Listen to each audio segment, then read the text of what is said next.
Hi అండి. పోట్లీ బటన్స్ని ఇన్విజిబుల్గా దారాలు అనేవి కనిపించకుండా ఎలా స్టిచ్ చేసుకోవాలో, అలాగే థ్రెడ్ అనేది లేకుండా పైపింగ్ని చాలా సన్నగా ఎలా స్టిచ్ చేసుకోవాలో చూపిస్తాను.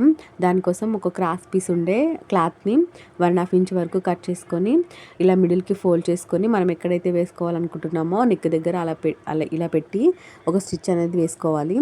నెక్స్ట్ చిన్న చిన్న కట్స్ అనేవి ఇచ్చుకోవాలి, ఎందుకంటే పైపింగ్ అనేది చాలా సన్నగా ఫోల్డ్ అవుతుంది. నెక్స్ట్ క్లాత్ అనేది ఇలా ఫోల్డ్ చేసుకుంటూ స్టిచ్ అనేది అటువైపు కాకుండా ఇటువైపు కాకుండా మిడిల్లో పైపింగ్ మధ్యలో స్టిచ్ అనేది పడేలా చూసుకుంటూ క్లాత్ని చాలా సన్నగా ఫోల్డ్ చేసుకుంటూ స్టిచ్ చేసుకుంటూ రావాలి. థ్రెడ్ లేకుండా పైపింగ్ చేయాలనుకునే వాళ్ళకు ఇదొక ఈజీ మెథడు. అలాగే పోట్లీ బటన్స్ని ఇన్విజిబుల్గా దారాలు అనేవి కనిపించకుండా ఎలా స్టిచ్ చేసుకోవాలో వీడియో పెడతాను, తప్పకుండా చూడండి. ఈ వీడియో మీకు ఎలా అనిపించిందో కామెంట్ చేయండి. ఇలాంటి వీడియోస్ కోసం నా ఛానల్ని సబ్స్క్రైబ్ చేసుకోండి.